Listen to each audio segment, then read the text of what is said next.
We should be live now. Yep. Okay. Yep. Let me double check. The connections are all good. Okay, perfect. All Well, right. Bhaskar, thank you so much for taking out time for this podcast. I really appreciate it. How are you doing today? I'm doing very well. Thank you for the opportunity to talk to you.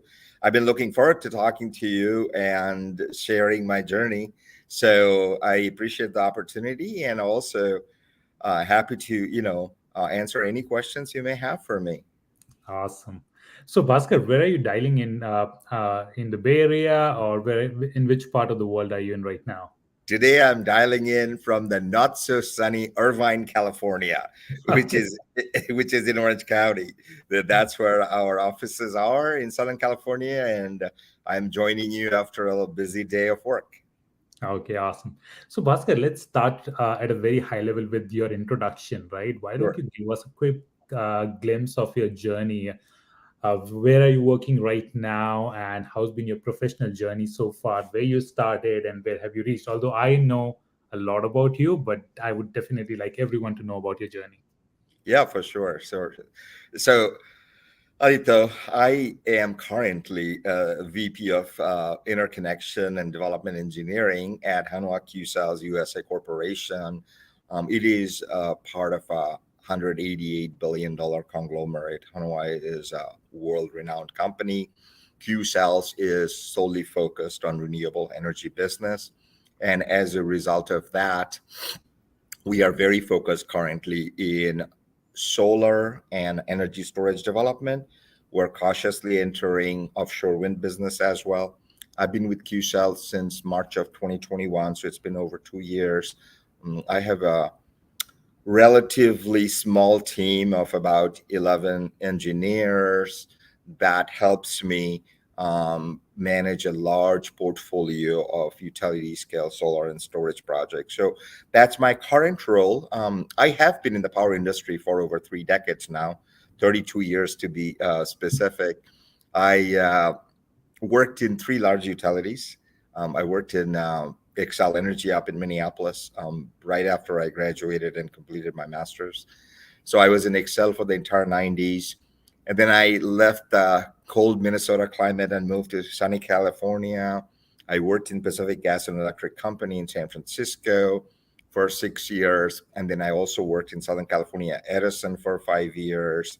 I've been very active in the power transmission and distribution sector during the first 20 years of my career. And then at Edison, I started getting very heavily involved in renewable projects. That's really when the influx happened, when President Obama provided the tax credits for the solar projects, wind projects. And then the last 12, 13 years, I have been very active in the project development world, the renewable development world. I worked for multiple renewable developing companies, including SunEdison, BayWa, and most recently and currently at QCells. So that's been the journey professionally.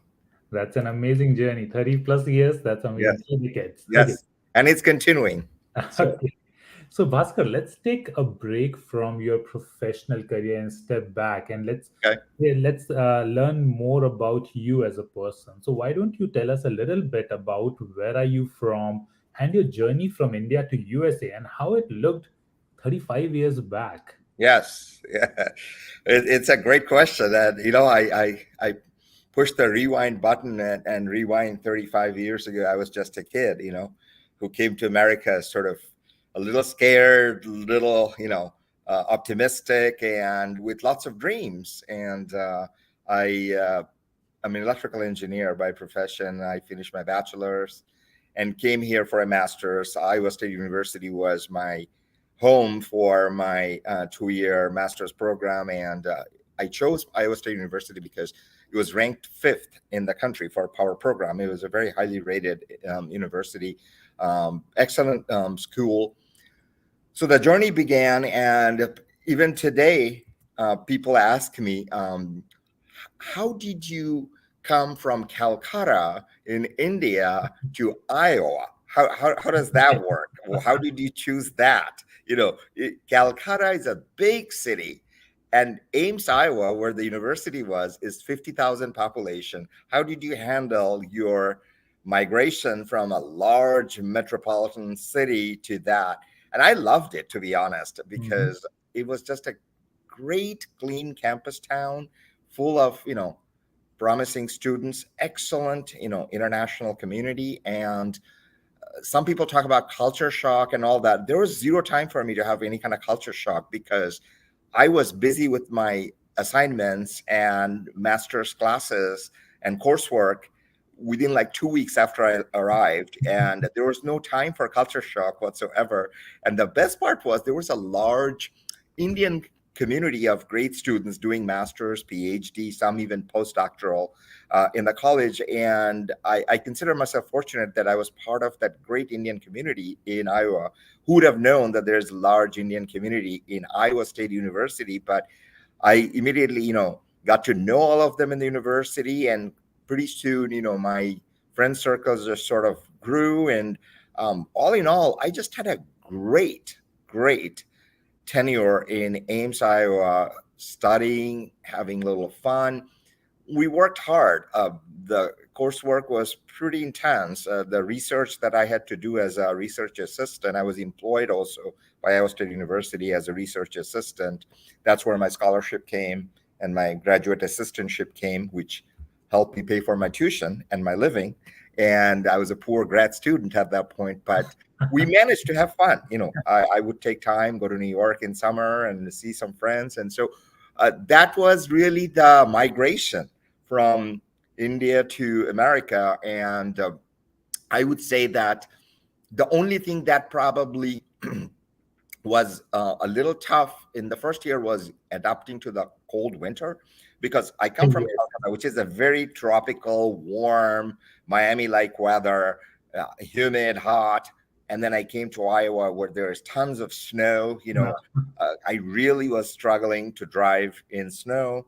Um, I bought a car because I needed a car, but I was very careful driving in the snow, learning how to maneuver through the winter, wearing gloves. I've never worn gloves in my life. And you have to wear gloves, you have to wear a hat because it's snowing. It's temperatures like 10 degrees in January. So that was definitely interesting, but I quickly adapted to it. And then what got more interesting is when I accepted a job in Minneapolis and everyone looked at me and said, so you chose a town that's even colder than where you live now.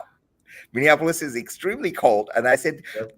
it's not the city I chose. I chose the company and the job because I think Excel Energy is a good company.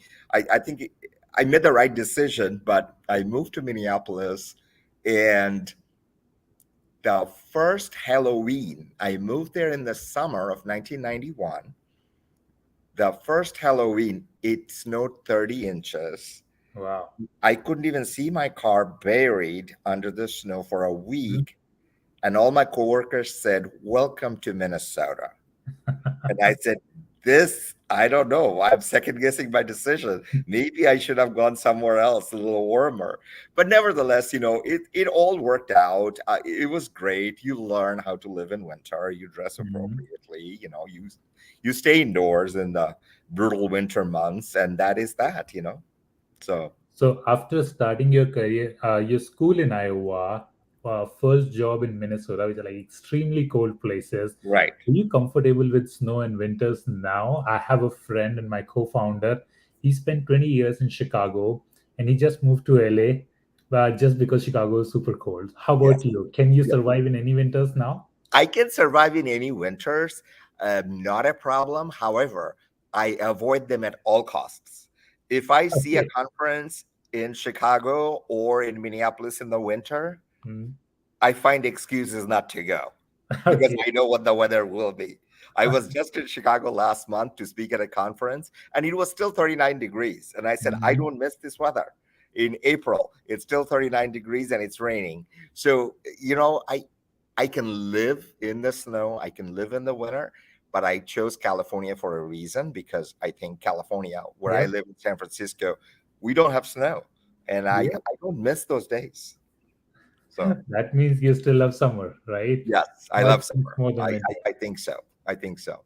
So, Bhaskar, back in 90s or like late 80s, how common was it to come from India to US for studies? These days, if you see, like there are tons of companies or like education organizations in India that provides you coaching for GRE, GMAT, for abroad study. There are all sort of like assistance available.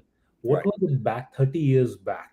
Was it like It very was common for everyone, for students? No, it wasn't. It really was sort of kept for Mhm, the so-called brightest engineers and other professionals to consider. You really had to take the initiative mhm, to make the decision that you are going to take GRE, come up with your scores, apply to the universities that you like. It was not as prevalent as it is today. Today, I am just amazed to see what a large Indian community has arrived and made successful careers. Back then, Indians were coming, they were pursuing higher studies, but the percentages of folks coming here were a lot less than what you see today.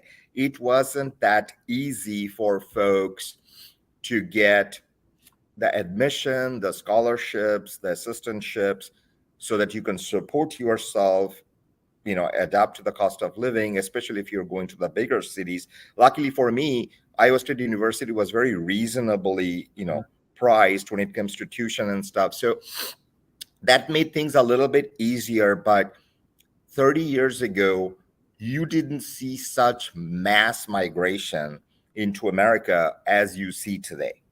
mhm, I've been interviewing for the last couple of years for engineering roles in my organization, um, to hire, bright, talented engineers. And it's really amazing to see how many folks with Indian origin are here and applying for the roles. I have several Indian folks that report up to me, and it just makes me proud to see that Indians have really, really succeeded in pursuing career in the United States during the last 30 years. mhm. No, that's great to know. So, Bhaskar, you mentioned that when you landed in your school, right, you did not have time, right, to face that culture I shock did or not. any I of did not. those issues. Yeah. Were there any challenges when you joined your very first job in this foreign country in the initial days? And if yes, how did you overcome those? Yeah. Very, very, very pertinent question, because I was a little nervous because Mhm, I had worked very briefly in India, for a very reputed company, Tata Exports, but the corporate culture, I was unfamiliar with America's corporate culture. I didn't know what to expect. Luckily, folks at work were extremely warm and very, very cordial to me. They just saw this kid, 25-year-old kid from uh, Iowa State University move up to Minnesota. I feel like some of these more seasoned engineers just took me under their arm. They were in their 30s and said, this kid sounds pretty smart, so we can groom him and see how he does. And then he can take more work from me. So that'll be actually good. And so I felt very blessed that in Excel Energy, folks really helped me make that transition from a educational environment to a corporate climate, a large utility. You know, Excel was the largest utility in the Midwest, Minnesota, except the Commonwealth Edison Company in Chicago. But um, I would say in less than a year, I got very comfortable in the corporate culture. I was attending task force meetings. I was going to Wisconsin. I was going to Chicago, all the neighboring states. And I would say in about 2, 3 years, it felt like I was there forever, and it just happened unconsciously. So and I got very easily adapted to the American corporate environment. and then you got immersed into the culture. Then I got immersed into the culture and lots of friends in Minneapolis, and just sort of I guess I just got blended in into the whole Midwest life culture, because I Mhm. lived in Midwest, my entire 20s and 30s. And I say all in all, my experience in America has been terrific.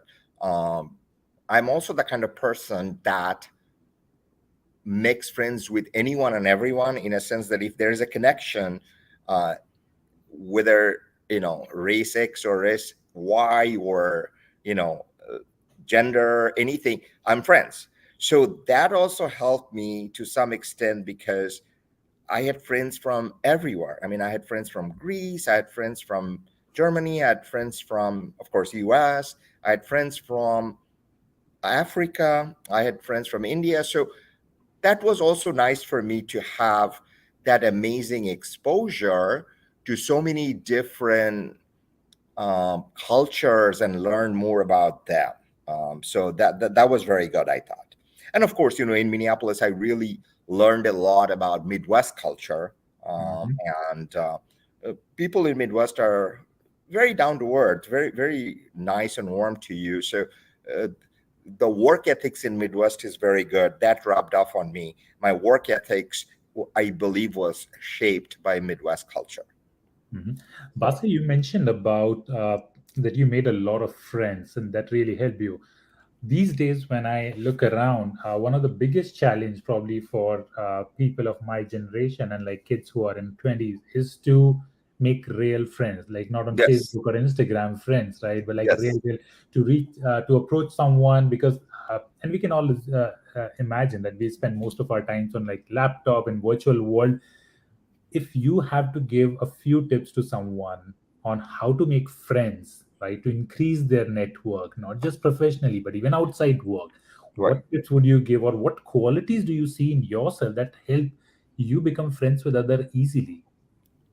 I think my observation is the social media and the little pocket computers that we carry, we call iPhone and iPads.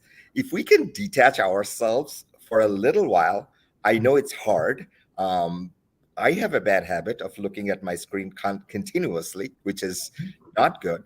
My recommendation and my suggestion is put that phone down for a while, go to a pub, meet some folks, invite some friends, whether they're your professional colleagues or you know them through any other channel. Just grab a beer and have a old fashioned chat. Mhm. I i really get concerned when I see folks texting each other sitting 6 feet apart from each other. I said, well, you can talk to each other, you don't have to text. Yes. You can actually set aside other things. So I think that social media somehow has impacted our abilities to connect in the old fashioned way. And you know Take your friends out to a restaurant, have a nice meal, talk to them, have conversations, talk about politics, talk about whatever you want to talk about. Go to the bars, go to a pub, um, play some volleyball in the summer. I used to play a Mhm. lot of volleyball. Luckily, in my time, there was no social media, there was no laptop. I had this big Macintosh computer that I ran my power flow studies and all these computer engineering simulations. At 5 o'clock, I would shut that down, go home, go to the gym, and then meet friends in the evening. Mhm. And there was no such thing about checking emails until next morning when you go to work. So I Agree. sort of liked it because nor did we had cell phones. So when I'm going out, no one can get a hold of me because I'm not carrying a cell phone. Cell Exactly. phones didn't really happen until the late 90s, so to speak. So that is my recommendation is you have to make a conscious decision to detach yourself from Facebook, Instagram. Our lives should not revolve around it. I know social media is very tempting because you can, FaceTime each other, do all this, but what about in-person interactions? Yep. And then you'll become social animal again. That's, well, one can hope. One Uncanny. can hope. Okay. Awesome. So, Bhaskar, you started in Minnesota from a very entry level position, right? And today, 3 decades later, you hold a senior leadership position. You have gone through multiple roles. What do you think, apart from technical knowledge, what other skills have taken you where you are today in your life or in your career? Yeah. No, I think that if I were to choose the attributes that I would assign to my success, it would be perseverance, Hmm. hard work, and dedication.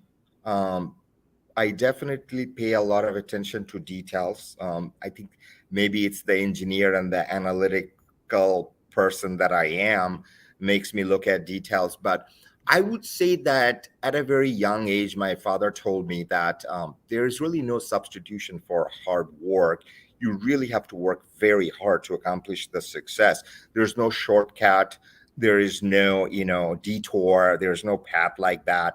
You really, really have to want something and you have to go and get it with sheer work. And if there are days when you didn't get the success you were hoping for, it will come next day or the day after. You just have to be at it. I think perseverance is the key. So, those are, I think, some of the things that I have consciously tried to follow in my career, and keeping the chin up. There's always going to be those cloudy days, right? But Hmm. uh, sun's just around the corner. If we can remember that, that makes things a little easier. And no, that's a great advice. So, Bhaskar, when you started your journey, right, did you plan that, okay, 10 years down the line, or 20 years down the line, or 30 years down the line, I want to reach there? Because in a lot of interviews, and you may have taken interviews in your with your employers, we always ask, okay, where do you see yourself in 5, 10, 20 years? Right. Did you actually plan that, okay, I'll be at this leadership position in 10 years, or did it all just happen? No, I would say I never put myself in that shoe, other than just having a dream that I will be very successful in what I do.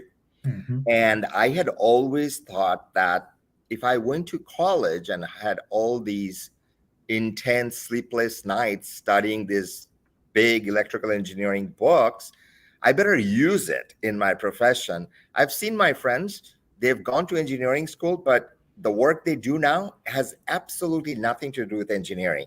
They have left the world. I'm one of those fortunate people that does hardcore electrical engineering even today. Every single day, issues I deal with is what I've learned 30 some years ago. So Okay. I feel very blessed that electrical engineering has been in my bloodstream every single day in my entire 32-year career. But I don't think I ever positioned myself saying, I need to be there in 5 years, I need to be there in 10 years. What I've told myself is, you need to get more and more successful, more and more seasoned, more and more confident in what you do, and you must find a way to share your knowledge with others in the industry so that this is not all cooped up inside your brain.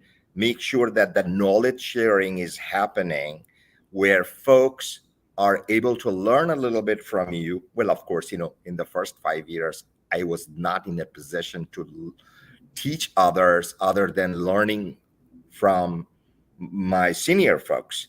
But I think once I came to San Francisco, started working in PG&E, I saw that I got really good in mentoring young engineers, that we were hiring engineers in their 20s, fresh graduates. They were loving my mentorship and just sort of learning from me because I already had over 10 years of experience at that time. So I sort of love grooming people. I sort of love making new leaders out of them, training them. And that is really where I see myself today. No, that's amazing. So, Bhaskar, you mentioned about like mentoring and grooming people. I come across a lot of professionals who started their career probably a few years ago, and then they feel stuck after 3 or 4 years. No matter whether they're in software engineering, electrical engineering, or whatever job role they are, and really they try to find a way. Okay, how can I get to the next level? So, Right. what do you think is the biggest challenge where people get in the mid of their career, like in 3 to 4 years, but then they find really difficult to like reach those leadership positions, and Right. the leadership positions are very limited. So what do you Yes. think, what are those key areas where people can focus? Yeah, it's a very real issue where you have to make a conscious decision to avoid reaching what I call ceiling. Mhm. People's career reaches that plateau and saturates, and they can't go beyond that. They feel I've had too many folks in utility world where I've seen them doing the same thing over and over, and they've been doing that for the first 20 years, and they just got stuck in it. They couldn't get out of it. So I think the way to do that is you have to make a conscious effort to jump ship, go to a different role so that you avoid that saturation and take a new role that may sound a bit intimidating because you're taking on new adventures, new tasks, new assignments that you have not done to. But don't be afraid. Take that, leap of faith, and it will give you growth and advancement. It's always good to talk to folks that you know are your well wishers, folks that are what I call industry advisors. Speak to a few folks, attend conferences, attend events where you feel that you are being exposed to new ideas, new ways to sort of refresh your career, if I may. That will bring growth. And you obviously have to demonstrate your leadership skills, your ability to transition into those roles. If you are not initially in a management role, which no one is in their 20s, you have to grow into it. You have to take management classes. You have to attend leadership classes. You have to be mentored by your boss, your supervisor, your manager, whoever you report to. And that is really how you go to the next level, I think. It is the best recipe for making sure that the career doesn't become stagnant. Mhm. Okay. And what if someone, I mean, how do you find your mentees, or do your mentees come and like find you? Okay, Bhaskar, to train me. Is it okay to reach out to your seniors or probably in other companies and find mentors? Because Absolutely. Mhm. Absolutely. I honestly think that if a person genuinely approaches a senior level person seeking counseling, guidance, and stuff, you're not going to say no for an answer. I like today, every single person knows in my organization that I have an open door. They reach out to me because I don't have any type of hierarchical barrier or Mhm. anything whatsoever. I just pick up the phone and give them my 2 cents. Whether they listen to that, that's a different issue. But I never shy away from doing that. And I'm almost certain that it is very important. Today, you have so much resources. I didn't have those resources. There's innumerable webinars, podcasts. There's so much stuff in LinkedIn that you can get so much exposure and learning. You can take classes. Back in those days when I was in my 20s and 30s, we didn't have that much resources, but nevertheless, I forced myself to attend several conferences. I overcome my speaking fear by going and start speaking in conferences. I said, I will break the stage fright. I will stand up in front of a room full of audiences. If there are 70 people in the room, that's not going to intimidate me. And the speaking abilities, what it did was it gave me the confidence and the courage to go to the next conference and speak. And I became really good at it. Bhaskar, this is a very, very important point, that stage fear, right? Getting sweat in your palms or like with the Right, racing heartbeat every time you are right, on the stage, you have to address it. So, and you knew that you had this fear, right, right? And you right. decided to overcome it. How was your experience the very first or the second time? And how did you overcome it? Can you get into the details of it? I think it will help I a lot. can, I can. I think my very first conference was probably 1995 when I spoke in American Power Conference in Chicago. And I was pretty young in 1995. I was not even 30. And one of my senior engineer, he really was an amazing guy. He's sadly passed away. I think of him almost every other day. fondly, because everything I've learned in my corporate technical career path was from him. And I really observed how confidently he spoke to management when he would sell a $50 million project and ask for capital to build that project. And I really learned a lot from him. And so I sort of took that courage with me and I said, nothing is going to happen. You're just going to go to these conferences in Chicago and you're going to present this paper and you're going to talk about what you've done. It's your work. You know ins and outs of it. If people ask hard questions, the worst that you could do is say, I don't know the answer to that question, but I can possibly get back to you. But luckily, I knew all the answers when people asked. And that just gave me this tremendous moral boost. It just said, oh, I did it and I can do it again. And I think I spoke in conferences after that just about every year. Mm-hmm. I spoke in MIT 2 years later at a prestigious power conference, and I never thought that I will have the chance to speak in MIT at a power conference. And I think I was like 31 years old at that point. So that is what my experience was. Is I did not have a stage fright. I sort of managed to get in front. I was a little nervous. The nervousness probably showed. Who knows? But I sort of survived. So, would you say that an extreme preparation helped you in those first few stage appearances? Definitely did. I would literally practice my slide deck. I will do like a test run. I would even take a couple of my colleagues in the empty conference room during lunchtime and I said, I'm just going to do a dry run. Can you guys pretend that you're my, audience and you guys can ask me tough questions, give me, tough looks so that I feel like I've walked into a tough audience here. And we just sort of did that. And then I think one of my colleagues said, you're getting really good at this. I don't think you need dry runs anymore. You're just going to be fine. That's So amazing advice.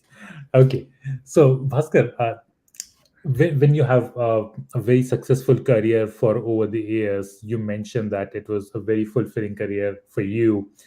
Do you believe in luck, or is it all about hard work? Can you reconcile any opportunity that you never expected or you never tried for, and you came across that opportunity? I think hard work has a huge role to play. However, being in the right time with the right job opportunity is luck, right? To some extent, because back in those days, you didn't have that much visibility to the openings where the jobs are unless a recruiter had called you and said, this job is not posted anywhere. You can't see it, but I am working with such and such company and it would happen.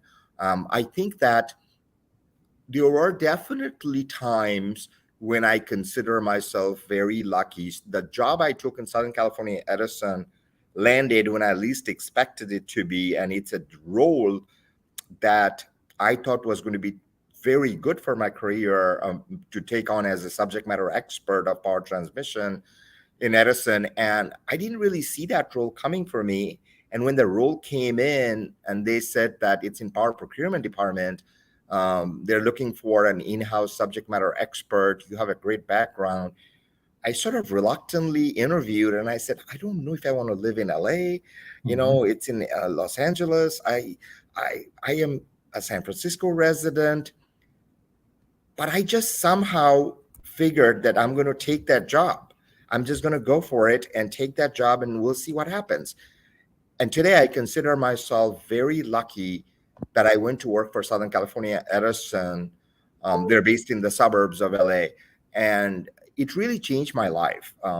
Edison was a very, very fulfilling experience for me. Okay, So awesome. So, Bhaskar, when have you grown most in your life, and what caused that growth? Could you remember any of the moments or any time period where you could see, okay, I grew exponentially in that time, and probably some of those factors really helped me out? I think professionally, I would have to say that I grew exponentially when I joined a company called Sun Edison in the Bay Mhm. Area. Sun Edison was a tremendous company. It really gave me the opportunity to unleash myself and became a tremendous success for me. I had a large team that I was able to form ground up at Sun Edison. Um, I joined the company at a time when the company was still trying to figure out um, their corporate structures in America. They were successful in the solar panel manufacturing business, but they didn't really had much of experience on the solar development world. And I joined the company, and I felt that because the portfolio that Sun Edison had was so diverse, it existed from Hawaii to Puerto Rico and everything in between. So we had projects in Hawaii, in Puerto Rico, and all over North America. I would take on these projects, and no two projects are alike. They all had unique challenges, unique problems to solve. And in that process, I felt like I grew tremendously and I learned so much in every aspect that really benefited me. So I would have to say Sun Edison is probably where I shined very well. Okay. And after almost 3 decades in technology and electrical engineering, what motivates you to get up every morning? Is it about your career? Is it about some dream? Or yeah, how do you make every morning like, okay, let's get to work? Yeah, I think what motivates me to get up every morning and do this amazing work that we're doing is the fact that you're making a change in climate, fighting the climate change, helping the environment, protecting the environment. The work I do feels like you are contributing to decarbonization.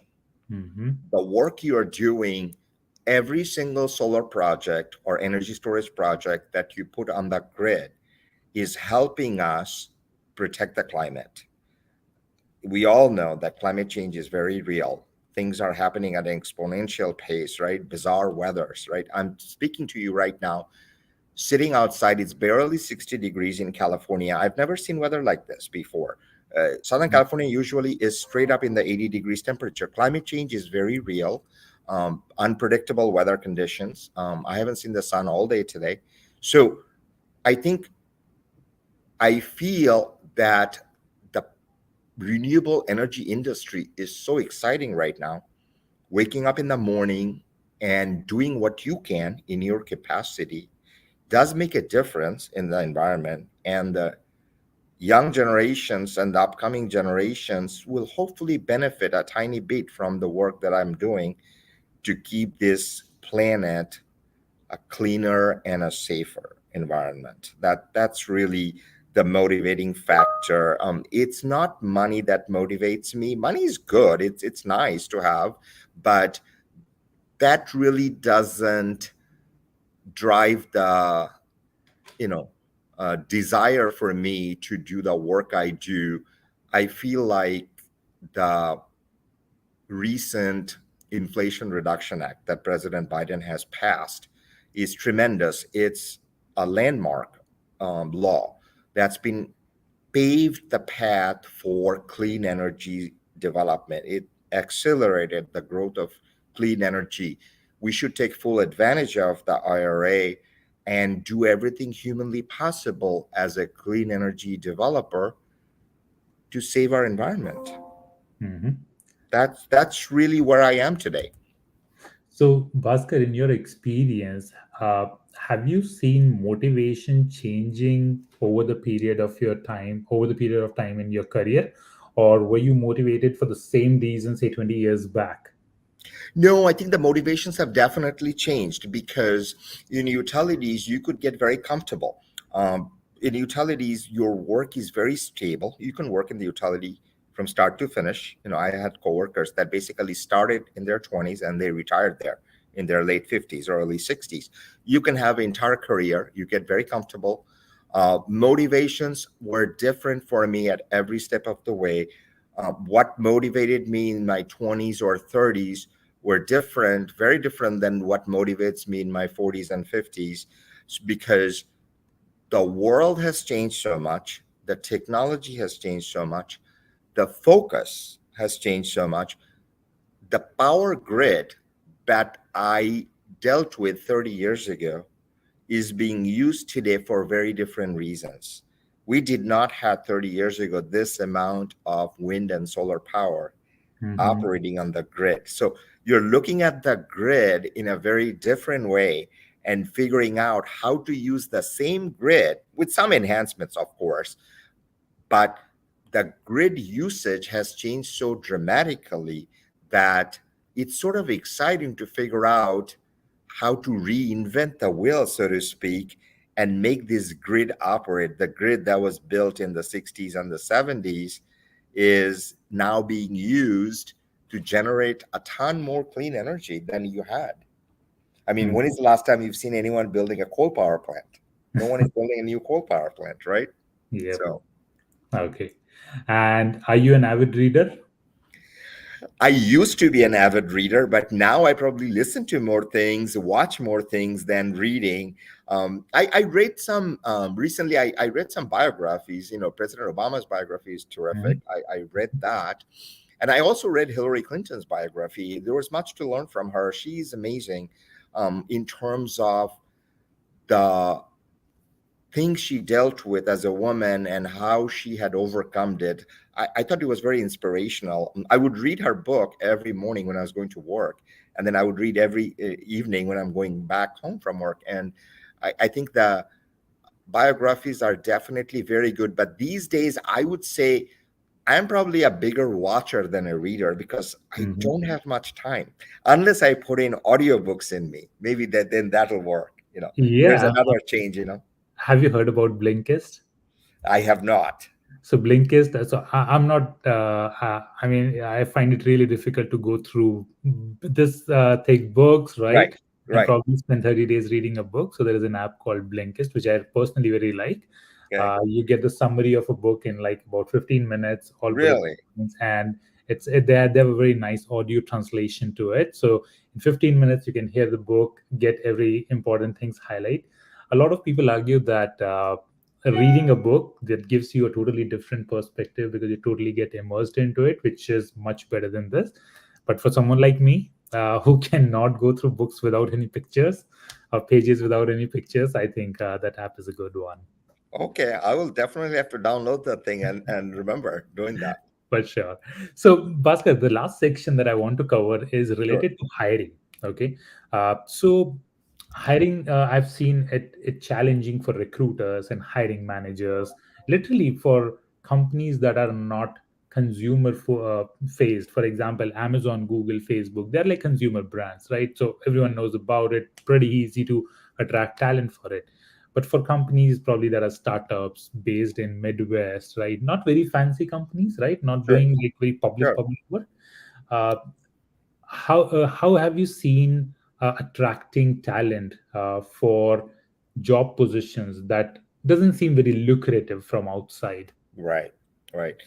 It's a situation I have been intimately familiar with for the last 2 years as I've been building my team here at QCells and finding top tier engineering talent is very hard. It's very challenging. Um, the work we do is highly specialized. So you obviously have a very tight pool of candidates that you are selecting from. I think what I've learned throughout the process of this candidate selection process, hiring process, is you really have to elaborate in a very clear and concise manner to the candidates that the role you're offering him or her is going to be a fulfilling one and help him or her career goals, aspirations, opportunities to grow and advance. You really have to lay out everything that job you are looking to fill offers. Hmm. I feel that these day and age, people are shopping, people have opportunities. Every single person has so many opportunities. Engineers are in high demand. So what do you offer to that candidate that another company is not going to offer? Why should they choose you as their boss? What is so special about you that they would say, I'm glad I took that job 5 years ago? People are not really staying in one job forever, and that Hmm. has passed. That sentiment really isn't there much. People are changing jobs quite a bit, and as a supervisor, you have to be ready for that. Employee retention is very difficult. You have to really work hard at it.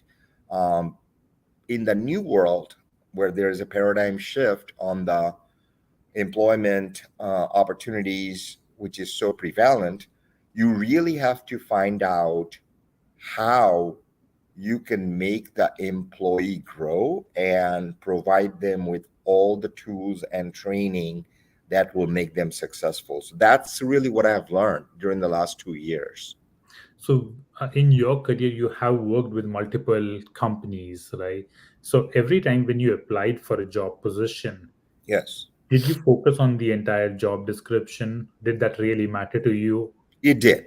It did. I would have to say I really gave a lot of thoughts on what that job brings to me, what that job would mean at that particular juncture of my career. How would that job help me prevent reaching that ceiling that we talked about? Ceiling Mhm. is very um, common thing that could happen to an engineer after 12, 13, 14 years. That is the period where you have to avoid that saturation. Mhm. And you may have seen a lot of people, or just for yourself as well. What do you think is the most important for a satisfied employee? Job duties, salary, or work life balance? I think it's a combination of all of the above. Hmm. Job satisfaction is very important. People cannot go to work and do something for 8 hours a day just because there is a good paycheck. If Hmm. you don't like what you do, it's going to be very difficult for you to stay in that job for a long period of time. Work life balance is also very, very important these days. In fact, I remind my employees on a regular basis on putting laptops down when they send me emails after 8 p.m. I remind them that it is time to do something different and this can wait till tomorrow. So I would have to say that money is definitely not the main driver from everything I've seen. While money is very important, only a handful of people change jobs because there's more money in the other job. Most of the interviews I've done and hired people, people said, money is not my number one factor. I want such and such to accomplish. Um, People don't want to be burnt out and be chained to their job and laptop. Burnout is very problematic. Work life balance is very important for people, especially if you are in a relationship and you have kids. That's very, very important. But above and beyond, I think what really keeps a person to their job is the fulfillment and the satisfaction. There has to be a sense of accomplishment at the job at the end of the day. Hmm. That's really what makes you wake up next day and do it all over again. Awesome. We'll do it definitely tomorrow morning. But yeah, this was very, very helpful, Bhaskar. I truly appreciate it for sharing Sure, your entire journey, those insights. This was very helpful. Thank you so of much. course. Really appreciate your time. Thank you, Aditya. It's been a pleasure talking to you. Appreciate it. Awesome. You're Take care. wonderful evening ahead. Okay. Thank you so Bye much, now. Bhaskar. Okay. Bye. Bye.